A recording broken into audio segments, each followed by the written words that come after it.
Hello అండి, నమస్తే. మనం ప్రజెంట్గా చూస్తుంది ఫిష్ హార్బర్. ఇది వైజాగ్లో ఉన్న ఫిష్ హార్బర్ అండి.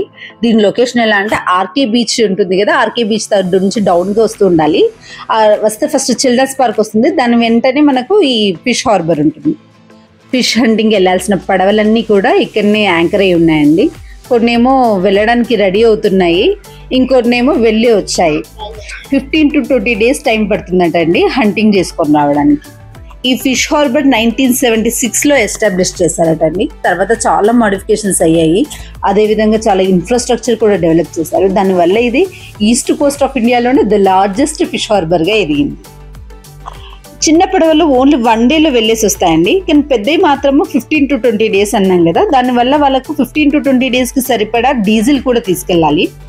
అదేవిధంగా సరుకులు అంటే పప్పులు, ఉప్పులు, బియ్యం, గ్యాస్ సిలిండర్ ఇవన్నీ తీసుకెళ్ళాలి. ఇంకొకటి ఐస్ కూడా తీసుకెళ్తారటండి. ఐస్ దేనికంటే వాళ్ళు హంటింగ్ చేసిన ఫిషెస్ అన్నిటిని స్టోర్ చేయడానికి వాళ్ళు ఐస్ తీసుకెళ్తారు. ఐస్ అంతా కూడా ఈ పడవ కింద లొకేట్ అయి ఉంటుందటండి. పైన రూమ్స్ ఉంటాయి, క్యాబిన్స్ ఉంటాయి. ఇలా డీజిల్, అదేవిధంగా సరుకులు, నెక్స్ట్ ఐస్కి మొత్తంగా 4 to 5 lakhs అవుతుందటండి. అంతేవిధంగా ఈ ఓడ కాస్ట్ కూడా చాలా ఎక్కువగా ఉంటాయండి. మన కార్లకు రేట్స్ ఎలానో అలా ఉంటాయి. ఒక్కొక్కటి 15 lakhs ఉంటుందంట, పెద్ద మరీ ఇంకా పెద్ద అయితే 20 lakhs వరకు పోతుంటాయంట. కొన్ని 9 to 10 lakhs కాస్ట్ చేస్తూ ఉంటాయటండి. ఇలా పైన వీళ్ళు క్యాబిన్స్ ఉంటాయి, కింద ఐస్ మనకు ఐస్ స్టోర్ చేసుకుంటారు కదా, అప్పుడు వీళ్ళు ఫిషెస్ అన్నిటినీ కూడా అందులో వేస్తారు. హంటింగ్ అయిపోయి వచ్చిన పడవండి ఇది. ఇందులో నుంచి మనకు ఫిషెస్ని తీసుకొచ్చేసి మళ్ళీ సేమ్ ఎక్స్పోర్ట్ చేయడానికి బాక్స్లలో సర్దుతున్నారు.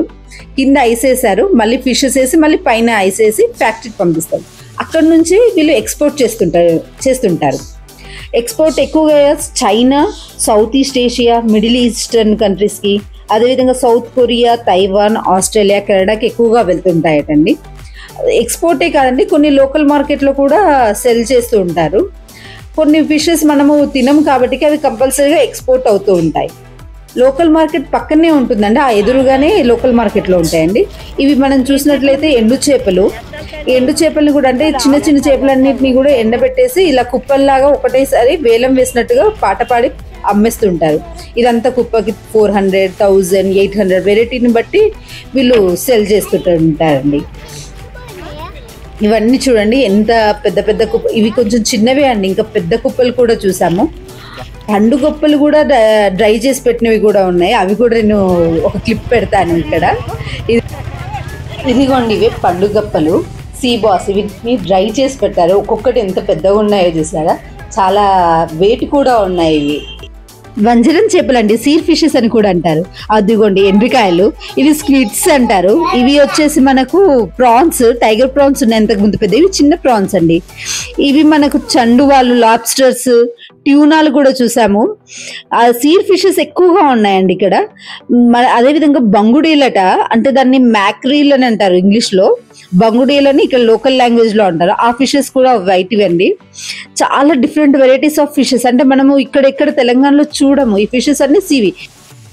ఇదిగోండి ఈ ఫిష్ చూసారు ఎంత పెద్దగా ఉందో, దాన్ని పండుగప్ప అంటారట, అంటే సీ బాస్. ఈ వెరైటీ చాలా పెద్దగా ఉంటుంది, ఎక్స్పోర్ట్ కూడా అవుతుందటండి ఇది. ఇదిగోండి ఇక్కడ చూస్తే మనకు ట్యూనా ఫిష్ కూడా వేలం పాట జరుగుతుంది. ఇది ట్యూనా ఫిష్ ఎంత పెద్దగా ఉందో, ఇది వేలం పాట జరుగుతుంది.